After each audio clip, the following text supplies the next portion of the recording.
We've been trained and reinforced from the time we were 5 and went to school to be performative on the mental level.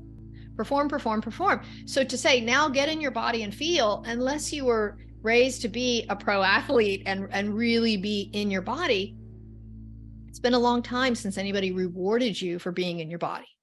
In today's busy world, how can we find the inspiration, knowledge, and energy to live a healthy and empowered life?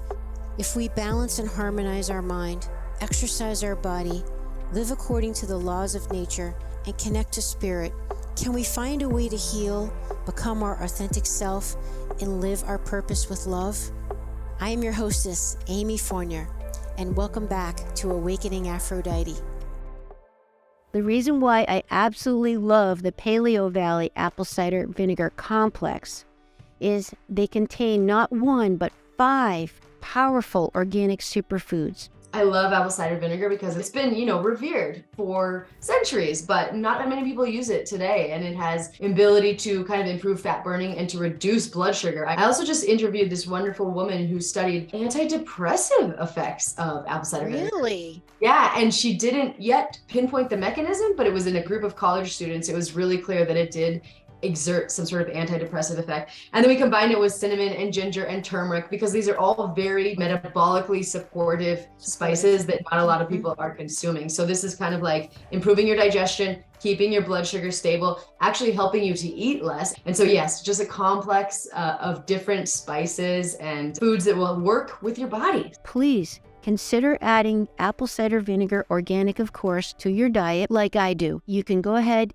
and find it on my website under the recommended products. Just scroll down and find Paleo Valley. You'll see all their wonderful products there, which I use all the time. You can use my coupon code to save 10%, Amy Fournier 10. That's all caps, AMYFOURNIER 10. Enjoy.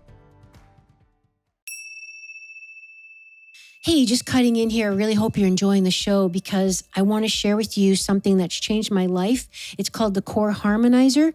And I've got my friend Ross here, and he's going to talk about what the Core Harmonizer is, and most importantly, why it's changing people's lives, not just my life, but pretty much everybody that's exposed to this beautiful piece of technology, what they're saying to Ross. What are they saying to you, Ross? Well, thank you, Amy. First off, the Core Harmonizer uses light, music, and nested geometries to create a coherent environment. And when people are in this environment, sometimes some pretty awesome things can occur. I talked to a woman the other day who was dealing with the aftermath of a stroke.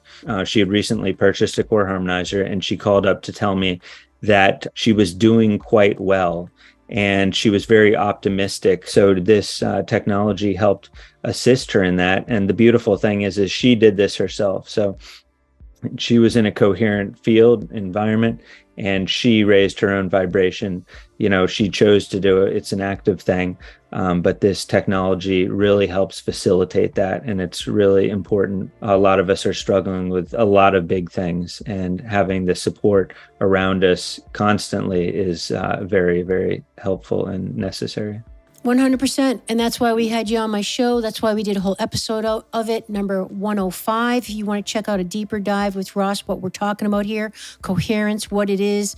And it's a big part of my show because this is about a lifestyle, right? It's holistic health and wellness, inside and out, how we can empower ourselves. So this is a perfect fit for my offering to the world, for you and I to collaborate, because this is a way that people can empower themselves to create a beautiful, harmonized, relaxing, calm environment to help raise their vibration and get them on a frequency that's just a higher resonance, just help you feel more at peace. We're all looking for peace. Check out more in episode 105. You can get yours at a special discount on my website.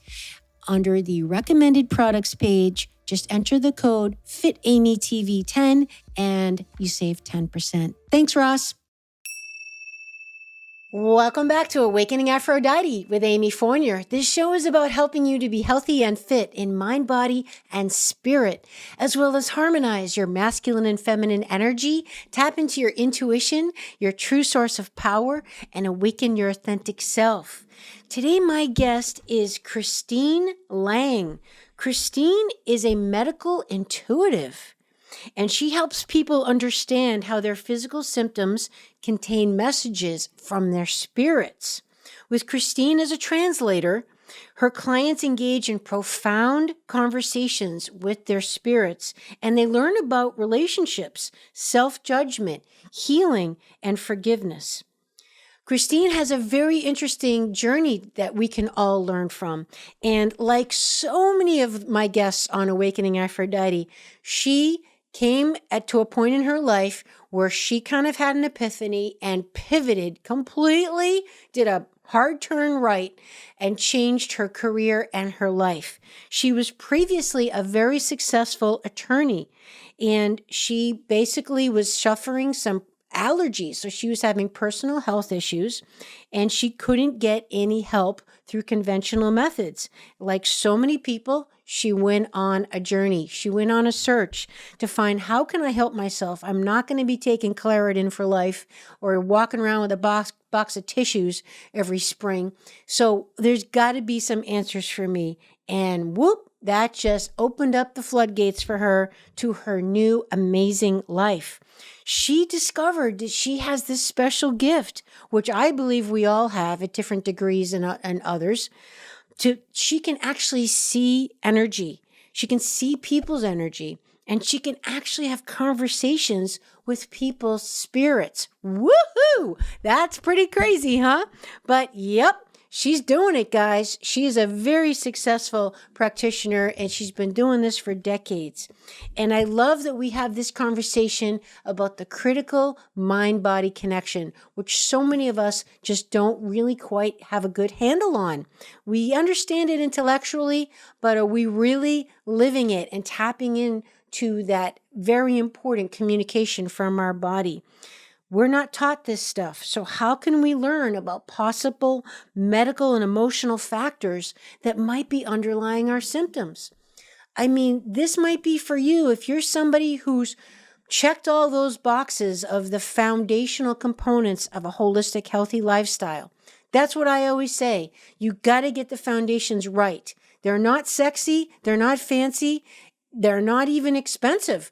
But you've got to nail them down before you start getting into the esoteric and the more complicated, fancy stuff. What am I talking about? Well, drinking clean, filtered, structured water, getting to sleep by at least 10 p.m. and getting good sound quality sleep, having people in your life that support you and have your back and you can trust and that you have fun with, having a meaningful purpose in your life, even if it's just being a really great mom.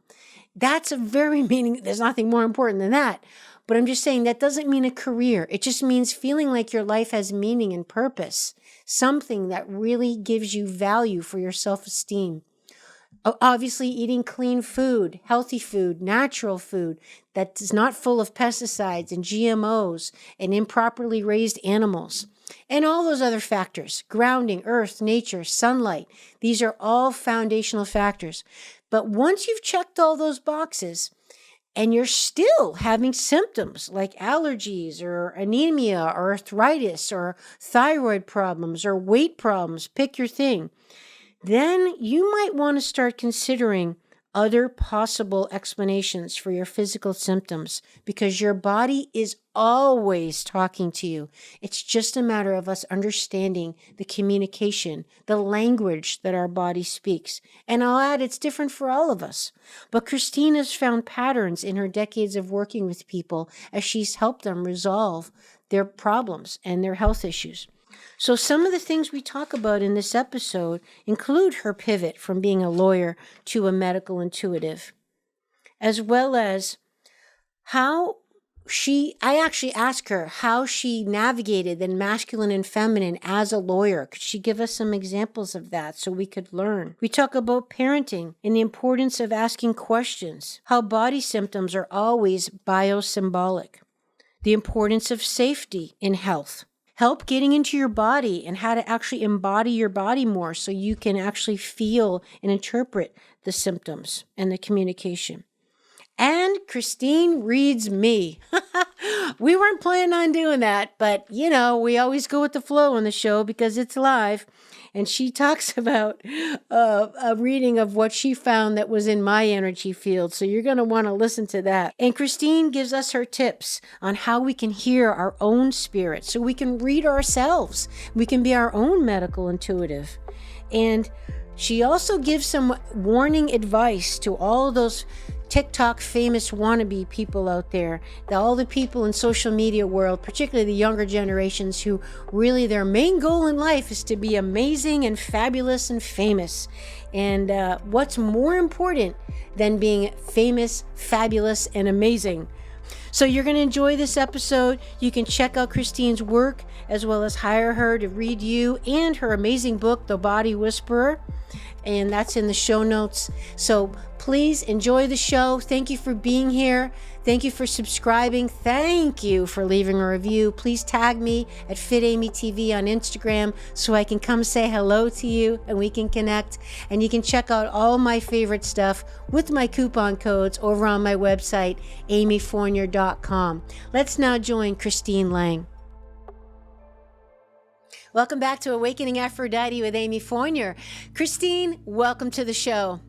Thank you. Thanks for having me. Wow. Okay, so here's her book, everybody. As I mentioned in the intro, The Body Whisperer. Your symptoms tell me your truth. Guys, Christine, I've probably had this in my bookshelf. I swear I think I had this in college, okay? This book has followed me around my life. Very old. I know, right? Probably not. After I said it, I was like, maybe not that long. But a long time. Okay, it's one that I will not give away. I won't donate. I won't anything because it's a classic. And ever since I was, definitely in college, I started studying. Back in that day, there wasn't any kind of like mind-body courses or any of that. So back in that day, it was called sports psychology, which was the mind connection to the body. I know, crazy, right? Again, this is, back in the dinosaur age. So when this book came out, I was like, yeah, see, this is what I've been talking about, that there's something going on with the mind-body connection. It's always been my jam. And I'm so glad that now it's finally becoming a little more mainstream. To some, it's still very poo-poo, but that's fine. But the point is that at least a whole slew of people are more open to, all right. Oh, yeah. What's going on here? Okay. And let's start with what you think of a definition of a holistic health and wellness is and how that mind-body connection comes into the picture. I think of holistic healing or holistic health is really encompassing the whole of your life, not just your body, not just your psychology, right? But all of it. So if someone goes to a traditional Western medicine or allopathic doctor because they have back pain, they really want the medicine, right? They want the anti-inflammatory or the muscle relaxer or whatever. So the thing is to make that specific symptom go away. But if you're pursuing holistic healing, particularly with me, I want to say, well, let's assume that back pain is a conglomeration of stress in your life that's residing right there because your spirit's trying to tell you something, your body's trying to tell you something about the dysfunctional areas in your life, so that as we get insight from your spirit and heal the back pain, your whole life up levels, right? All the dysfunctional areas get addressed that are feeding into that. So yes, the symptom goes away, but also your life gets improved in all these other areas. It's improved holistically. 100%. And this, we're just so aligned in that regard. I mean, like I mentioned to you earlier, you sound like me in a lot of the things you say. So it's nice to hear an echo back to myself. It's really, really beautiful. But what I love the most about you is that, you're just living proof of it. I mean, how long have you been doing this, Christine, doing medical? I started doing it probably 35 years ago. So I was a practicing lawyer for some years, and then my abilities surfaced and I resisted it for a little while and then stepped into it fully and started a practice.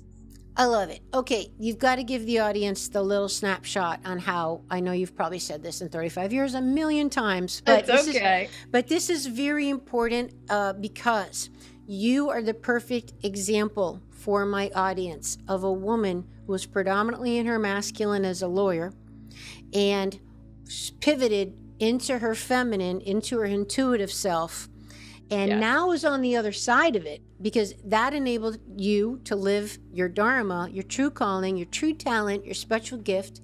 And you're a beautiful example for the rest of us that are following behind you, trying to do the same. Because Awakening Aphrodite, that's truly the premise of my show, is for those women like me who have been very feminine identifying, but kind of operating mostly in their masculine energy.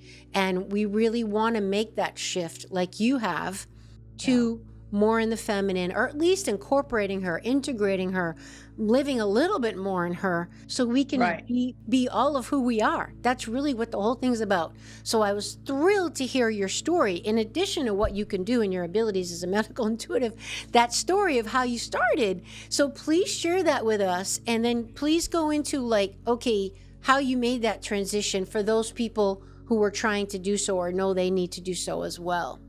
Okay, so when I was in law school, my second year of law school, I developed awful allergies, and I'd never had allergies before. And all of a sudden I'm like sneezing like crazy. My eyes are watering. I was, a mess. And it was before the days of the meds they have now that don't make you drowsy. So my options were, take Benadryl and drink Diet Coke all day long to stay awake, or walk around with a box of tissues. And both options were awful. And I kind of muddled through law school. And when I got out, I thought, this is insane. There has to be a better way. It was the early 90s. And I started studying what was then called alternative medicine. And I realized I made the connection between how stressed I was and how bad the allergies were. So I'm like, okay, how do I get rid of some of my stress? So I started taking Tai Chi classes and yoga classes, and started studying Taoism and Buddhism and meditating. And I realized that when I meditated and lowered my stress, my allergies were better. So I knew there was a connection there. And it was like this trail of breadcrumbs the universe was leaving for me. And I started learning how to do Reiki or healing energy treatments. And before I would offer a friend an energy treatment, I would say, let me get home, take off my lawyer suit, and sit and meditate just to change channels in my brain. And I found that when I did that, I would hear a word or hear a phrase or see a visual that made no sense to me. And then I realized, I think it's about the friend I'm about to give energy to. So I summoned my courage and said, does this phrase mean anything to you? And my friend's eyes flew up, and she's like, how do you know that? That literally just happened to me last night. I'm like, maybe these random words aren't so random. And I started realizing that I was getting information about the friends that I was going to offer energy to. And so, as you were just talking about that male-female paradigm that we live in right now, which really favors the masculine and historically has been very patriarchal in its dominance, I had to really wrestle with myself, because I'd go to work as a lawyer during the day and really be in my male energy and, kind of take no prisoners, and was good at that. And then had to connect to my female energy and step into that soft space. And it was so counterintuitive to me. I just had a real struggle. And yet that's where the information was. That's where the wisdom was. That was the access point, is to sit into my feminine energy. And when I felt like the universe wasn't giving me enough clarity, I would start to interrogate the universe like it was on the witness stand, and I'd lose the connection because I'd be in my male energy. So it really was a long kind of wrestling period of learning to trust and soften into my female energy, and not to see female energy as weaker or less than, but to see it as wisdom filled, right? And so eventually I had enough friends validate that experience, that what I was getting in meditation was accurate. And finally, one of my friends said, who are you talking to? And I said, I don't know. And I went back upstairs and sat down in my meditation chair and connected to, and said, who am I talking to? And my spirit said, welcome home. And tears rushed down my face. And she's like, this is who you came here to be. Get ready. And Woo! I just started taking notes. I would sit in meditation for 3 or 4 hours a day, and she would take notes on, like, this is what you're seeing in this person. This is the beginning of diabetes. This is the beginning of this. And she would just start showing me and letting me feel things, and then helping me feel that kind of the precursor emotions that would lead to this. And so I started taking notes and seeing other people, and my friends got better, and they told their friends. And one day, I was married to my first husband then, and he came home and said, I think you have a practice, because there's people I don't know sitting in our living room like it's a waiting room. I was like, okay, wow. I have a practice. So I, left practicing law, left being a consultant, and and did this full time. And that was like 35 years ago. And I've really I work with a lot of women who are trying to leave their executive position in the corporate world, where they've established a lot of credibility and a lot of success by stepping into that male energy. And then how do you embrace that female energy without feeling like you're making yourself smaller, right? And it really takes a lot of conscious awareness and guidance to go through that journey. But I always say I've been from one end of the spectrum to the other, so I can usually meet people where they are and take them their next steps, right? And that's that gift, is build a bridge from where you are to where the client is and help them over it.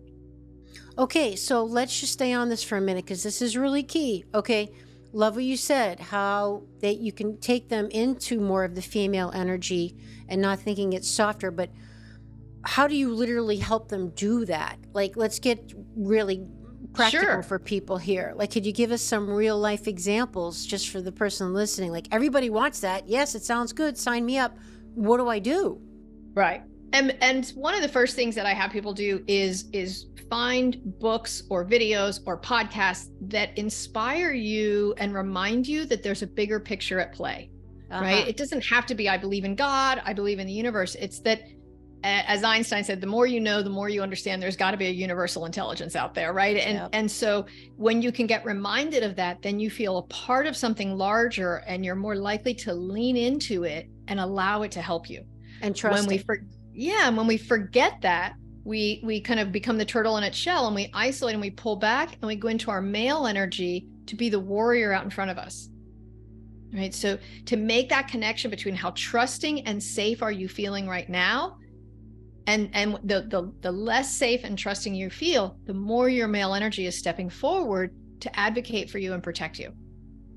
And so sometimes it's as simple as, like, I keep a video file. If I see a really cute video on YouTube or Instagram, I'll email it to myself and keep a file, because there's certain things that will soften me, right? So I'm a sucker for servicemen and women coming home and their dog losing its mind, right? Yes. And I'm like, oh my God, or babies who laugh uncontrollably and just get a fit of the giggles. Like, there's certain things that make me soften, right? Yep.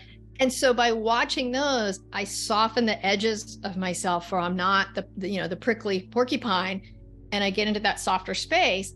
And then I might meditate, I might journal, I might read something that reminds me of the perfection of the universe. That's awesome. I love that. That's so practical. Immediately what made me think of was like baby animal videos. Yes. I actually just saw the other day on Instagram that was, I forget what the channel was, but it was a couple reels of someone holding a newborn bunny in the palm of its hand. It was so small, and the little bunny had its eyes closed with the ears back, and it was just like this precious little innocent creature and immediately when you're saying that, I can feel in my body what you're trying to help us access is the softening. So what you're saying is to start keeping track of and doing things in our lives that literally help us to physically soften ourselves, which will then allow us to be more open to flowing things coming in. Like, what does that do? So one of the visuals my spirit gave me early on is to picture male energy like an arrow coming out of the front of you, and to picture female energy like a satellite dish in front of you. So if your male energy kind of shoots out and gets things done, right? It's I got to go to the grocery store, and then I got to stop at the dry cleaner, and blah, blah, blah, blah, blah, right? It's that direct arrow. And the satellite dish is when your best friend stands in front of you and you say, how are you? And she says, I'm fine. And you think, no, you're not, right? You can feel, you look at her body language, you hear the tone of her voice, you feel her energy. That satellite dish is just gathering information on like 10 different levels. And so it's not just logical and straightforward like that arrow. It's in the information gathering stage. That's your essence of your female energy versus your male, right? And ideally, we make decisions by using our female energy to feel what is right for us right now, and then using the male energy to step into any action that's needed. Brilliant. I love that. Arrow and satellite. That makes sense to me, because the satellite, I immediately envisioned like, you're not just, the whole action thing, but you're taking in the nuance, the tone, the body language, like you're perceiving the whole field, back to your point about the big picture. if you think about a satellite dish allows things to land on it. Whereas, male energy goes out and plays detective, right? When I was a lawyer, I'm like asking you 1,001 questions to learn stuff. When I'm in my female energy, I'm allowing you to speak as you want to speak. And I'm paying attention and noticing and enticing more information and energy out of you, but I'm not going after it in that linear way. Okay, so the male being more assertive, applying, the female more receptive, that keyword allowing.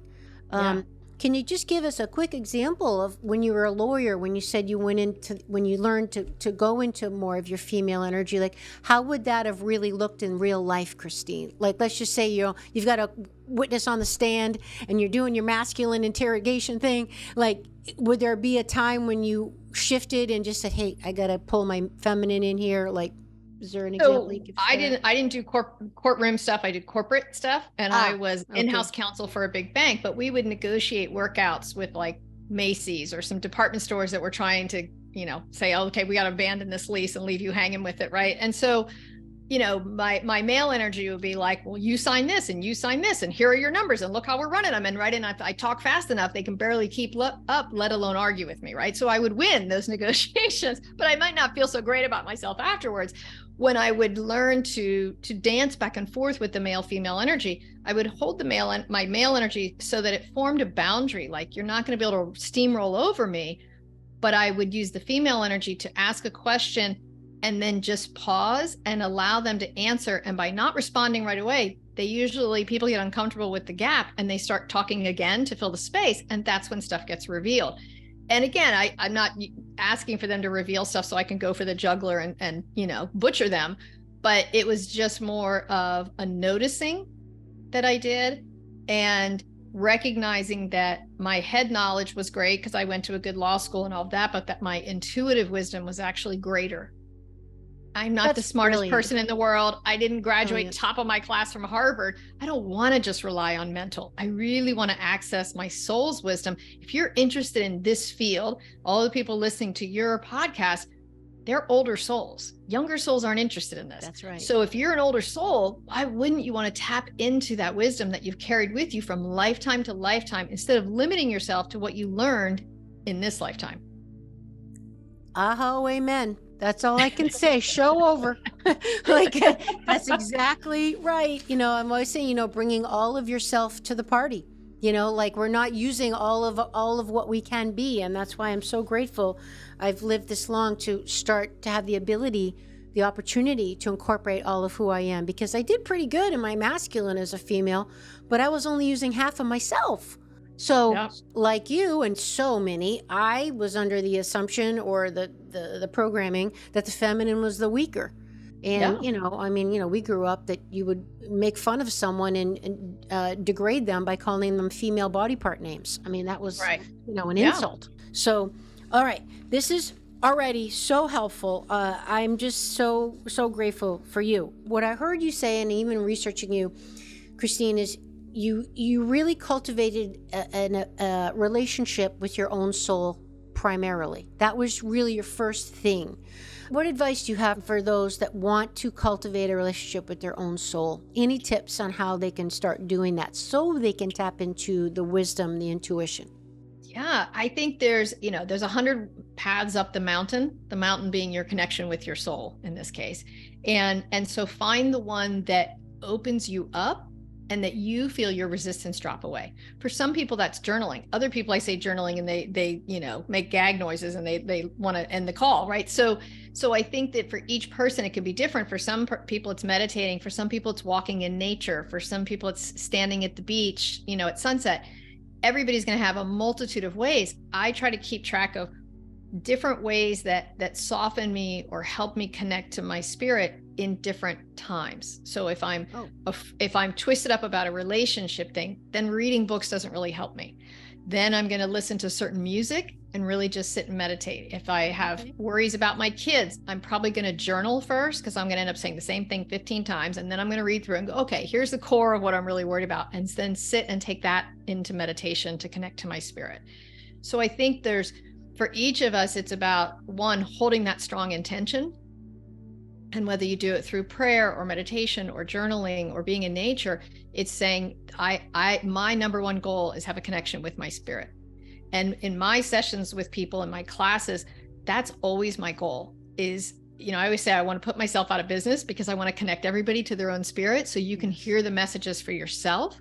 I don't want any teacher guru status. I want to be that conduit that connects you to your spirit, and then you're off and on your way. And I have clients in my practice who've been with me for 25 years, 26 years, and I might talk to them once a year, once every other year, and they'll say, okay, I've been meditating each day, and these are the things I think I heard from my spirit, but I need clarity on these two things. And I'm happy to go in and get those extra details for them, but they're already living intuitively guided all the time. They're doing their own work. Yeah. Yeah. I love it. And a true mentor, a true teacher, as you obviously are, is one that doesn't teach you what, it teaches you how. Yeah. The whole feed the fish, give the fish or teach them how to fish thing. That's beautiful. I love it. So important. You've mentioned meditation many times, and it's obviously a very important part of your process. Is there a type of meditation? Because there's there's different even definitions for what a meditation can be. Like you even mentioned, to me, sometimes meditation could be me kind of just being still in the woods, and I'm moving around, my eyes are open, I'm not sitting there, in a mudra and on the ground and, chanting. But to me, it's a form of meditation. So do you have a specific meditative technique, or do you use different ones, or what can you share with us in that regard? I would say there are a few different things that I use, and I actually teach a class once a year on my meditation style that connects you directly to your spirit. So it seems it's kind of the shortcut to hear your spirit. But I agree with you. Meditation can mean so many different things. For a lot of people, meditation means breathing techniques or yoga positions. And for me, my favorite quote from Buddha is, "Be still and know." And I think that meditation is about volunteering to be still and admit you don't know. Yeah. Right. That's what it is for me. Is receiving. I'm sitting in surrender. Right. I'm just sitting and going, all right, I don't have all the answers. Let me just try to be open to what you can share with me. And when I do connect to my spirit each morning, one of the first things I say is, what would it benefit me to know right now? So I'm already assuming there's a boatload of stuff I don't know. Tell me the thing that would benefit me the most. So I'm coming in from that humble, open position when I ask that question, right? One of my other favorite questions to ask in meditation is, what am I not seeing? The question in itself, states that you're not already aware, right? And so it's questions like that have us bow our head figuratively, right? And be humble in our quest. And so I think my style of meditation is about connecting directly to your spirit and asking questions and listening for an answer verbally or getting a visual. And you also can get clairsentience, right? This knowing throughout your body. And that's the most common, but also the most easily misunderstood, right? The most confusing at times. So practicing that, there's a lot of free guided meditations on my website that walk you through some things that I made so people could have kind of a starting point to do. And people can jump on my email list, and once or twice a year I do offer the class, and I do a free class beforehand to kind of give people a taste of it, so then they can sample it that way. But I would say seek the style of meditation that makes you feel like you're settling into yourself. We can get so caught up in the steps. Okay, I got to hold my hands this way, I got to sit this way, I got to do all that. Is kind of a lot of mental noise, right? It's just a lot of rules, and the more rules there are, the more your ego mind stays connected to the process, right? And so you really want something that allows you to just kind of breathe into it and feel that opening in the center of you. Perfect. I love it. It's so bang on. In my experience, it's exactly accurate for me. I'm going to say that it seems like your ability to cultivate this part of your life and just be living this career, some of it has to do with your wonderful parents. You mention in your book that it's just so cute, because I guess you went to Catholic Bible school, and you mentioned how you got in trouble for asking questions. You sounded just like me, because you would ask the teachers, like, for example, where the animals on Noah's Ark went to the bathroom and how they kept the tigers from eating the gazelles and stuff is just great. You said you were relieved when your mother gave you permission to question everyone and everything. And this is a very important thing that we're going on in this great awakening and here in 2023 of what's happening for humanity is we need to retain and respect the right to ask questions, to question authority, to question what we've been told, to question what we believe. Is it true? Like Byron Katie's work. How do I know it's true? Are you sure it's true? I mean, this is very important. If we can't just ask the question to even verify if in fact, how do you know that's really true? And we're going to talk about beliefs and expectations from you in a bit. So hold that thought. But I just wanted to mention for the audience that your mother instilled in you in a young age that if you can't stand up to questioning, then it's not something worth believing in. And she gave you permission to think for yourself and to operate outside the rules if you had a good reason. So what I'm getting at here is I feel like that parenting was important, cultivating in your brain the ability to be a pioneer, to forge your own path, to go from your lawyer, traditional, conventional, respectable job to really following your own voice, which so many of us didn't do. God, I wish I had that when I didn't, but whatever, I'm doing it now. So I just want to say that, do you have any thoughts on that just the role of your parents and how that kind of parenting message would cultivate in children or people and encourage them to be true to their own soul and not worry about following the herd?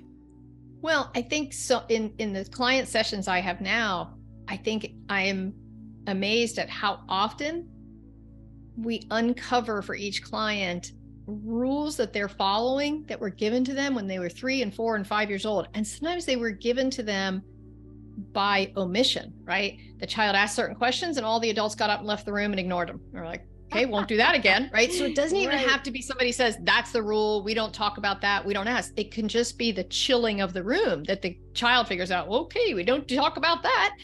And how those things subconsciously become inner policemen for us and don't allow us to ask questions, to challenge things.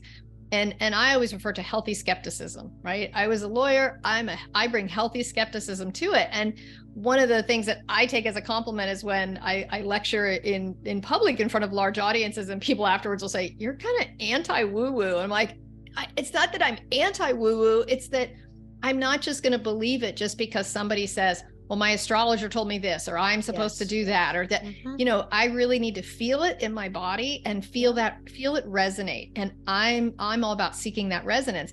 And so, my mom and both my parents really gave me permission to just, if it doesn't make sense to you, go ahead and question it. And if you get in trouble, we'll back you up. Right. And that was so valuable. Right. And that, that advocacy for your kids, instead of just saying, of course the teacher's right, or do whatever the teacher says. I mean, I was always told I had to be polite and respectful. Sure. I couldn't just mouth off, but it was but that they weren't necessarily smarter than me because they were older, and that I had the right to question. And that really did allow me, when these things surfaced, these abilities surfaced. I mean, when they surfaced, there was like one medical intuitive out there. It was Carolyn Mace, right? Louise Hay had written, Heal Your Body, and that was it. And so, there wasn't much for me to go on. And I really ended up being self-taught. And that did take that pioneer energy to go forward. I love now that there are so many examples of people like me, like you, who are like, wait a minute, I'm going to do what feels right, not necessarily what the culture says I can make a lot of money doing. And I'm pursuing and helping my clients pursue what lights them up. Right. And I always say, if I won the lottery tomorrow, I would still do this. There's not much I would change. I would still see clients because it feels so in resonance and resonates every day as I work with clients. And to be a part of somebody's aha moment every day is such an honor, such a gift. Wow. What a beautiful, how satisfying for you.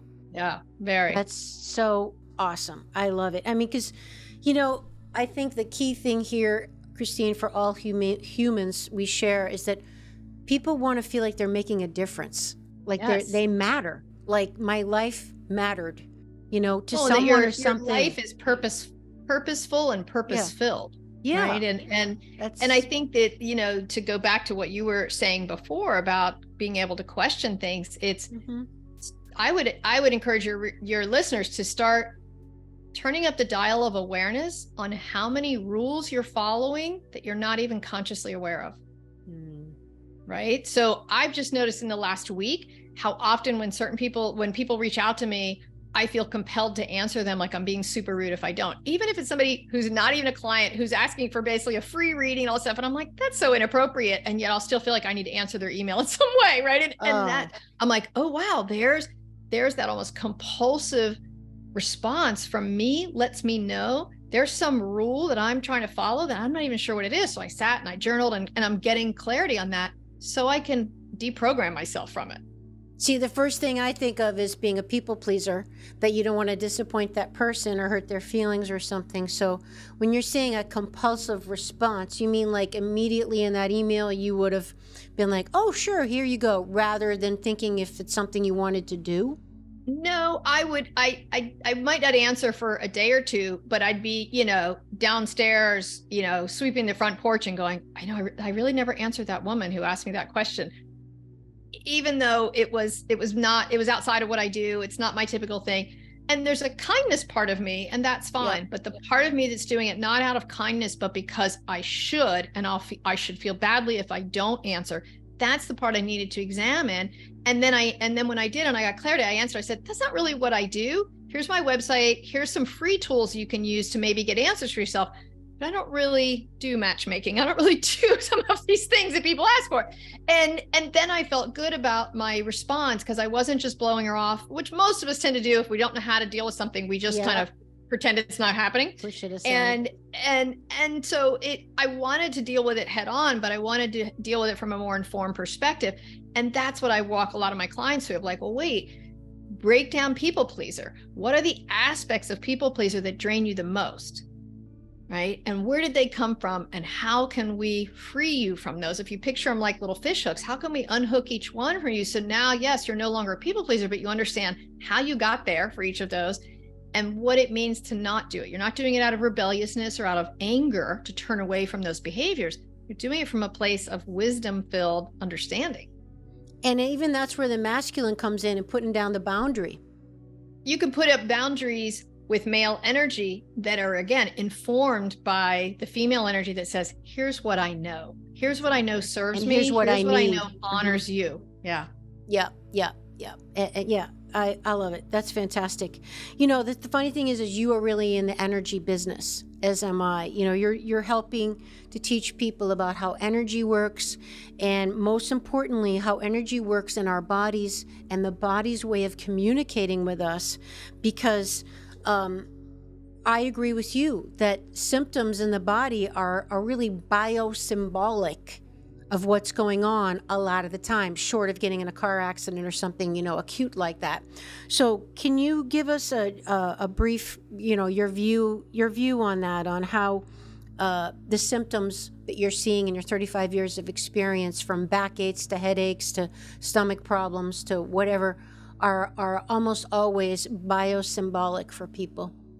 So sure, we store stress in our bodies because we every living thing takes in energy and discharges energy, and the energy that is within your body, a large portion of it is used to run each organ and system, and then there's energy that operates your mental capacity, your mental and emotional space, right? And so when we have a negative thought or a frustration or a fear, that puts a negative charge on the energy that's in the body, and that energy gets stored somewhere.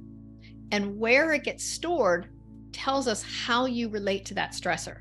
So a boss can walk into an office and yell, everybody sucks and I hate this, blah, blah, blah, right? He yells and screams and rants.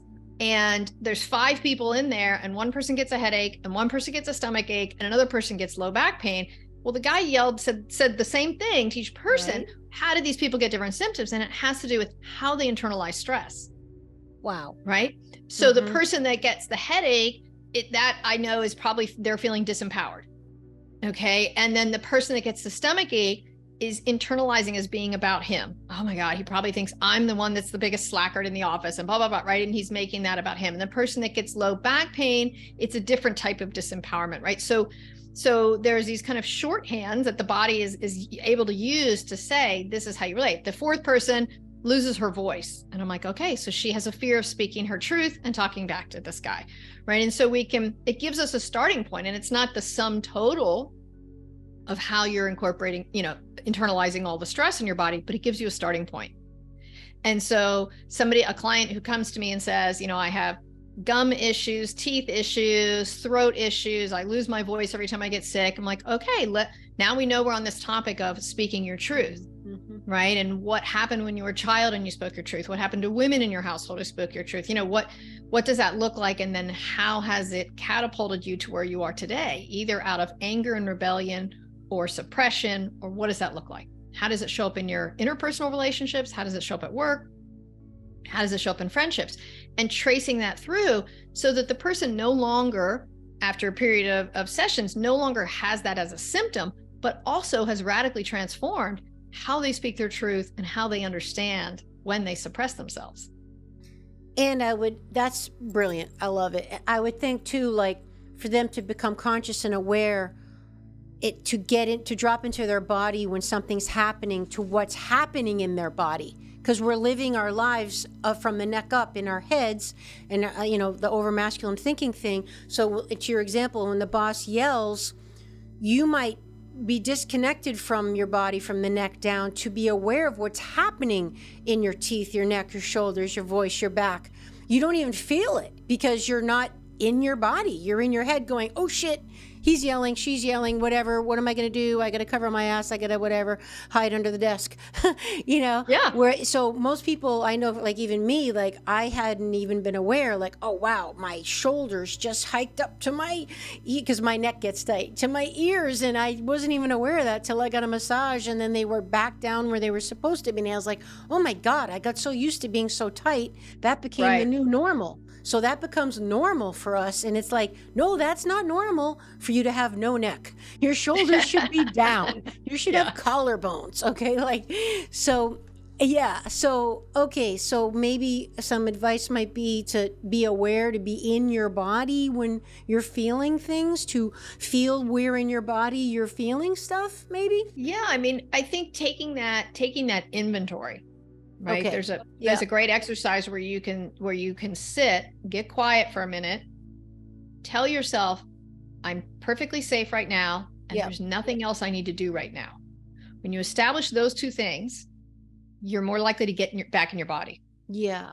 Okay. Okay. So you do that first, and then you think of 3 words that describe how your heart feels, how you feel emotionally, how your body feels, and how your mind feels.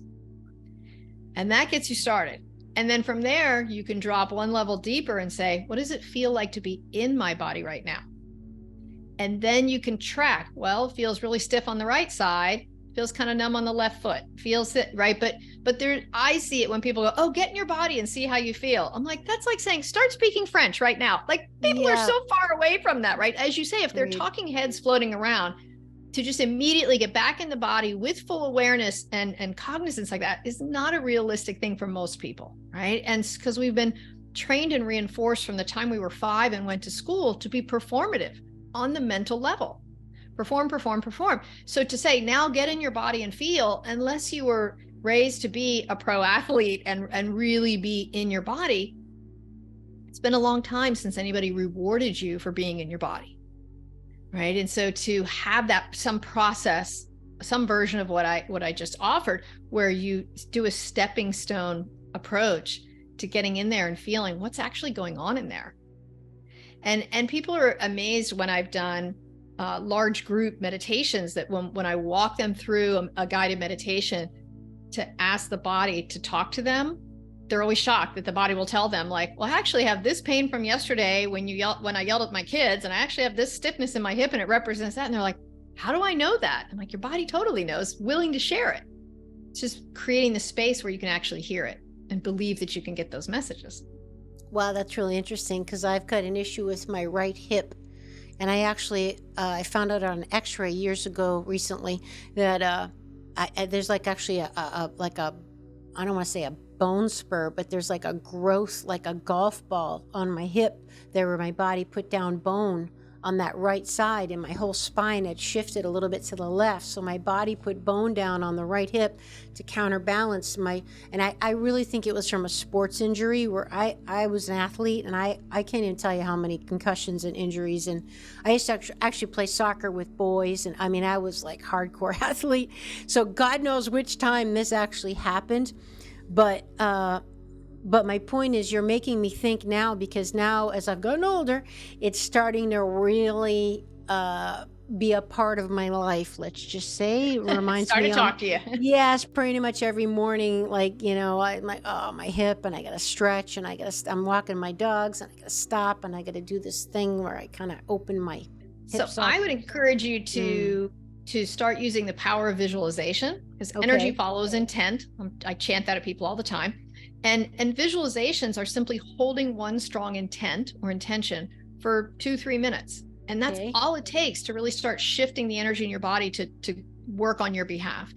And so I would start doing a visualization where you picture a little soft piece of sandpaper or a little like a pumice stone or something, and it does feel like a calcium deposit, what you're describing, right? So I wouldn't call it a bone spur, but it does feel like, when you say laid down bone, it feels like a calcium deposit to me. Okay. So I would do a visual of some little thing, sanding that off a tiny bit each day. We don't need to be aggressive, right? We're just going to gentle your body into releasing what it no longer needs. You're not playing soccer. The boys aren't kicking you anymore. These things aren't happening. So you kind of are comforting your body into breaking down that calcium it doesn't need, that's now impinging and causing workarounds, right? So your body's having to shift and work around that, and that's uncomfortable. So I would start dissolving it little bit by little bit. You don't want to do it all at once. We're not asking for kidney stones with all this free floating calcium in the body, right? And make sure you take plenty of magnesium so it counterbalances and how it's absorbed. And I would just start kind of gentling your body into resolving that without feeling like I'm stuck with this forever because I played sports. So gentling your body. Okay. Gentling your body. So a loving way of shaving it down. Yeah. Just making a gentle suggestion, and then trusting that if the body doesn't respond, it's because the body's going, no, I actually need this. And then you can sit and inquire in meditation, in journaling. Why does my body need this? What does it represent? Yeah. What is it trying to tell me? Sometimes your body won't let go of something until you get the message that's behind it. I don't feel like there's a message behind it in this. I feel like it represents actually different areas of your life where you feel stuck. So acknowledge that, right? Okay, this represents some stuckness. So the idea of, again, having water or gentle sandpaper whittle off a little bit at a time invites flow to replace the idea of stuckness, right? And I think that metaphor can help you in a lot of areas. I love this. So we just did an impromptu example. Like, can you explain for us what just happened there? Because you didn't even stop, Christine, to go into your space, obviously you've been doing this 35 years. You're obviously a consummate pro, but could you just share with the rest of us mere mortals what just happened there, that you just so effortlessly went right into what you were seeing and feeling? What happened? As you start describing a symptom, it's like a cone of energy opens up in front of that part of your body, and my spirit gives me a visual. Here's what's happening, right? It's like I get a little cartoon image, and then I hear suggestions. So a lot of times I will close my eyes, formally connect to your spirit. But right before we started, I connected to your spirit. So she's kind of sitting off, off to my left here, ready to talk anyway. So as you started sharing it, she's like, well, it does represent stuckness. And so I'm just listening to her and you at the same time and being that translator. And yeah, I guess because I've been doing it for so long, I sound really brilliant, but I'm really just channeling other people's spirits who are way smarter than me.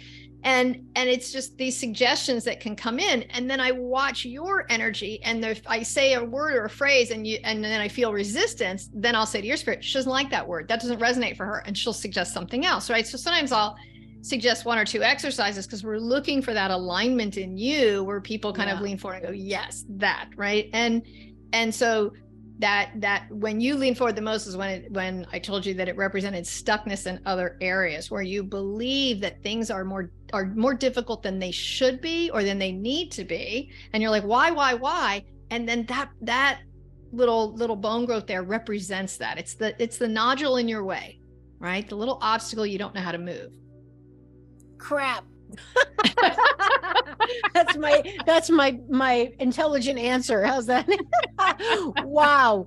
Now this must be really hard for you to do on a digital medium. Like you just did that. I mean, because you're saying you're reading my body. It really isn't. It really yeah, because that's what I It's- mean. Like, how could that have been so effortless for you? I'm primarily clairaudient, so I hear. So as soon as, like, even before Zoom was about, I have clients all over the world and I could just do it over the phone. I prefer to watch because then I can also, like I said, watch for your energy and that resonance. But and it lets clients feel more connected to me when they can see me. But really it's mostly auditory for me. So as you know, and sometimes as soon as somebody sends me a photo and says, I have a sore throat, I'm like, oh, there's a bacteria, I can see it, right? I'm really hearing the word bacteria, and then my spirit kind of shows me a visual. But wow, it really does kind of happen in an instant if you're open, right? If I'm walking around the grocery store and somebody says, did you notice that guy? I'm like, no, I'm so not in that mode, right? It's definitely something I want to turn off because I want to respect people's privacy. Sure. And so, but when I'm on and working with somebody, it's pretty effortless. And what I love about you trying to teach the rest of us how to do it for ourselves. So as we get toward the end here, any tips on how we can do that? Like how we can hear our own soul communicating with us what it needs to know, or what I would say the first thing that we need to be able to hear our spirit is quiet, is that silence and that stillness. Okay. And it feels so counterintuitive in our busy world to just quote do nothing, right? I mean, I'm guilty of it too. If I'm sitting in my car in front of the dentist office because my appointment's in 10 minutes, I could just sit and meditate. And a lot of times I'll pick up my phone and go on social media instead, or I'll check my emails, or I'll check my text. And it's like, wow, we've had this almost obsession with filling every second with mental stimulation, right? And especially with social media and all that stuff, we're chasing those little dopamine hits. Well, how funny is that? No, I've seen funnier videos, right? And we just keep scrolling, looking for the thing that's going to make us laugh or be shocked or whatever. And to really step away from that and say, I value feeling inspired and connected to my spirit more than I value those little dopamine hits. That takes some self-control and self-awareness of what we're doing. So just making that time to be still and be quiet and see what's there for you, right? See what comes up. So important. Yeah. And it only takes moments. I think, that's what I hear you saying. Okay. Before I let you go, I just have to finish this mindset idea, because there's another beautiful example in your book, one of the chapters, where you talk about expectations, beliefs, and the importance of feeling special. In that, in your situation, you gave an example of your finances after your divorce, and you realized you were struggling in your financial life, and you had to talk with your soul, and your soul basically was like, because you're not expecting it anymore, and your soul basically guided you. This is just a very interesting take on it, which I love, which women in particular need to hear, because we're all about humility, everyone's equal human beings, rights, respect, love, yes, I'm all about it. But I liked how you had a very interesting message of your soul is telling you, well, wait a second, I want you to think about how you feel like you are actually special. Because if you feel like you're special in some regard, then your expectation of having an extraordinary life rather than an ordinary life is there. So why, you're not expecting to be the programming that you were told, that life is hard and you got to work hard and you're going to struggle. Rather, we want you to think of yourself as special, and you deserve and can expect to have an easier, more abundant life. So tell us about that, because I tried to paraphrase it. I probably didn't do it well. I think in social media, people want to be famous, right? Whether they're on TikTok or whatever, there's this desire to be famous and this desire to be amazing. And what I try to instill in my two boys is try to be unique instead, right? And so when you're unique, or that you're using the word special, but when you're unique, you're outside of the regular muggle category, right? The regular muggle category is everybody has to work hard, nothing comes for free in this world, blah blah blah blah, right? It's the programming, as you say, and it serves the overall population because it creates a lot of worker bees, right? And yet, if you want to have experiences and results that are outside of the norm, then you have to look for the things that make you in that category of outside of the norm. And once you're outside of it, then you can free yourself from all that paradigm systematic rules, right? And so that's that approach that I was trying to describe there. Is my spirit said, well, once you stop feeling like you're an exception to the rule, then all the regular muggle rules apply, and you're going to have this kind of grinding it out kind of life. And it's financial hardship, and it's never really getting ahead because you make a little more money and then your car breaks down and all this stuff, because that's the collective experience. Mm-hmm. And if you really want to have that top 10% experience, you got to find something that puts you in that top 10%. It might be an ability. It might be how much you care. It might be how much you volunteer. And not because you have to earn your way there. It's the essence of who you are is that unique, right? What is that unique thing about you? And when I could claim that and step into that, then those financial limitations and all those things sort of fell away over a period of like 6 months. It all turned around. So can I ask you what you literally zeroed in on for that example? Like, what did you find about you that was unique, that liberated your finances? That I was willing to speak about things that made people uncomfortable. Right? Because now we're talking 20 years ago. I was willing to go into schools and corporations and lecture on how your symptoms might have messages from your body. And a lot of HR people just hung up on me. We talked about that, right? It was like, we don't have any budget left. Boop, hang up. Yeah. And so, but to have that kind of courage to say, just like I was given permission by my parents to question, rules that the Catholic nun would say to me, like, if you can question how it's always been done and what everybody says you should believe, question from a respectful place and say, I really think there could be a better way. What about this? That's outside of the norm and is unique. And if I'm doing it from a place of wanting to be of service and help, that takes me out of the average guy category and puts me over here. And then things just started showing up for me, and my private practice just took off. So important. I just had to ask you that because I thought that was just such a beautiful element of your amazing book.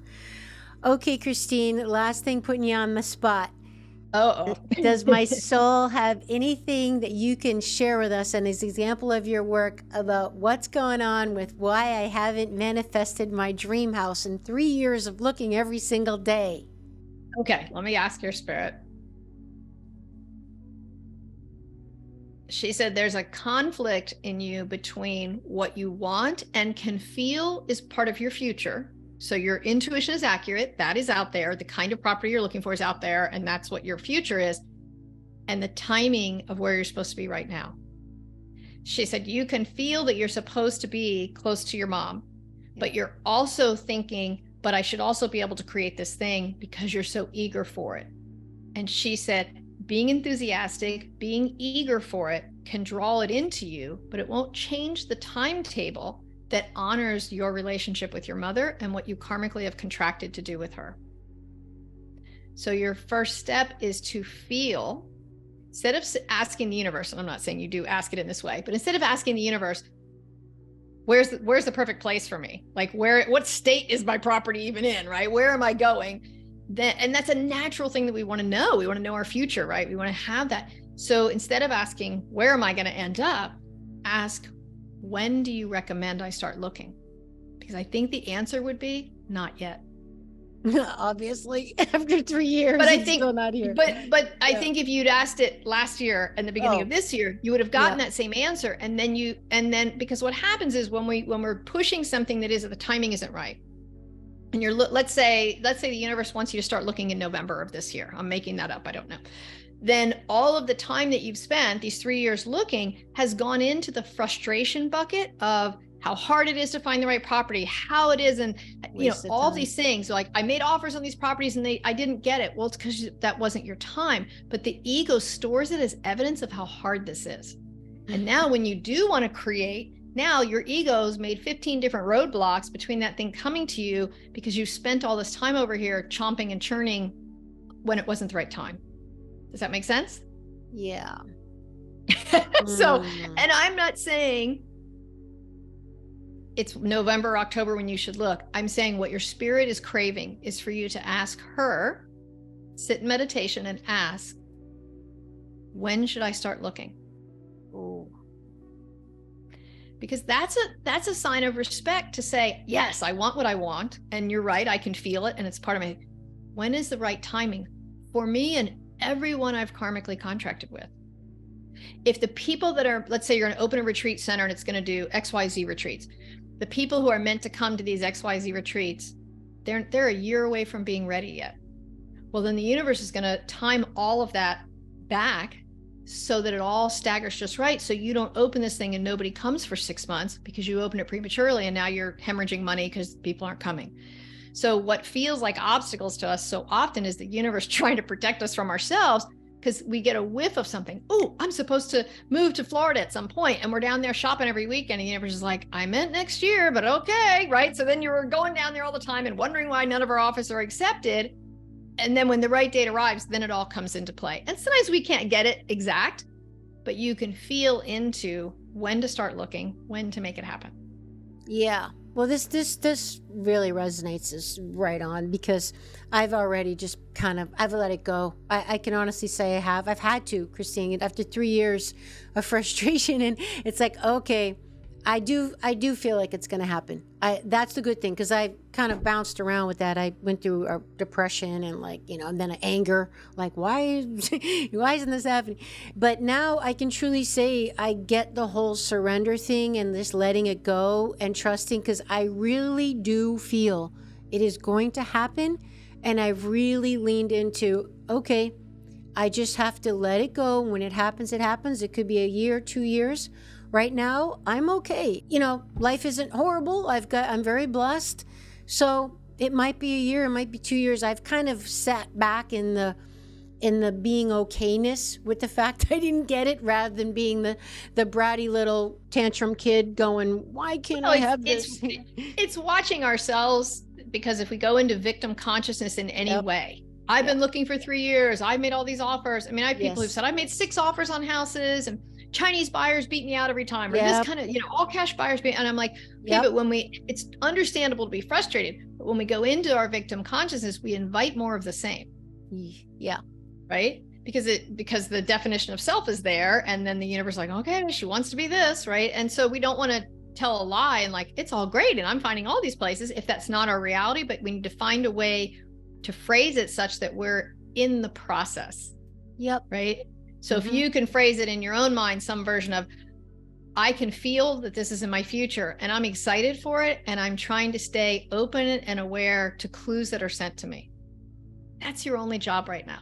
100%. And happy right now. Happy without it. Happy and grateful without it. This has been unbelievably enlightening, helpful, encouraging, educational. I'm all kinds of pumped up. How are you feeling? I'm good. All right. It's always fun to talk about this stuff. Yeah, I guess so. Now, any last thoughts with how anything to make you feel complete in this conversation today? Anything you want to impart to the audience before we close? I would just say your spirit is always listening, right? Your body's always listening. Your spirit's always listening. Put out that intent. I want a better connection with you, right? And then pay attention to, your dreams, the synchronicities, the people you run into, the books that come across your path, all of that. The universe will just start working with you on that. And there's free stuff on my website, christinelang.org, that you can go and utilize those free tools. There's so many great free tools out there to kind of help facilitate that connection between you and your spirit. And that's Lang, Christine Lang. And you also, in addition to your amazing book, The Body Whisperer, right here on my YouTube channel, Awakening Aphrodite Podcast. This is it right here. Amazing book, everybody.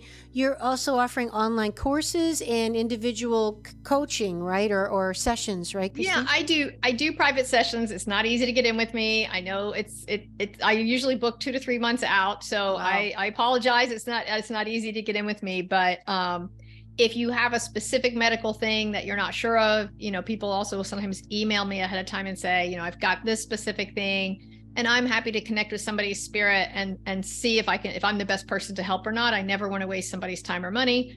But yes, you're welcome to go to my website. And I do offer like free events periodically just to give people a chance to work with me, or inexpensive classes that are $25, $35, so people can jump on a Zoom class and have some experience of my work.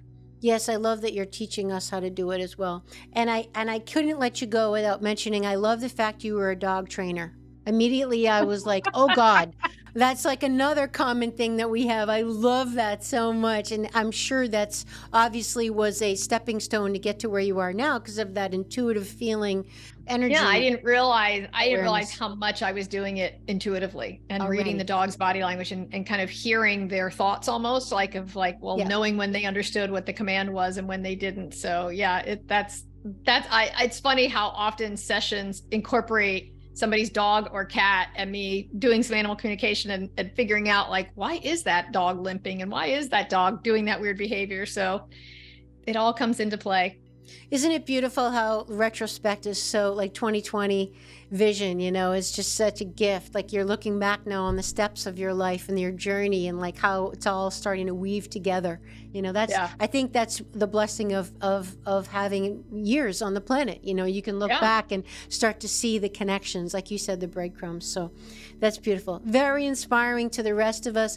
Christine Lang, everybody, please do check out her website, all her resources, and the show notes will contain all that information if you're driving or you're not able to see it or hear it.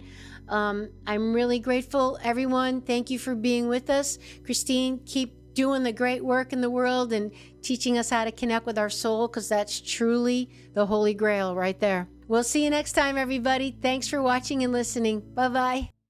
Would you like to support my mission to help empower people all over the world to be all of who they truly are? If so, please subscribe to the show, leave a review on iTunes, and share it with a friend. And if you're looking to take immediate action to align your energy and optimize your health, visit amyfournier.com. Thanks for listening to Awakening Aphrodite. Let's awaken her together in you. I'm your hostess, Amy Fournier, and I already can't wait to be with you again and for you to hear what I have planned for the next show. Thanks for listening to Awakening Aphrodite with Amy Fournier. To learn more about Amy, check out her website, amyfournier.com. That's AMYFOURNIER.com. You can also check out Amy's live and on-demand virtual fitness and yoga classes and sign up for her newsletter to receive a free mini ebook of 3 of her top tips for making holistic health a lifestyle. Again, that's amyfournier.com and get your ebook sent to your email immediately. Connect with Amy on the daily on Instagram at FitAmyTV, FITAMYTV, and watch many of the podcast episodes and subtopic clips on her YouTube channel, which is also FitAmyTV. Enjoy, and we'll see you next time on Awakening Aphrodite.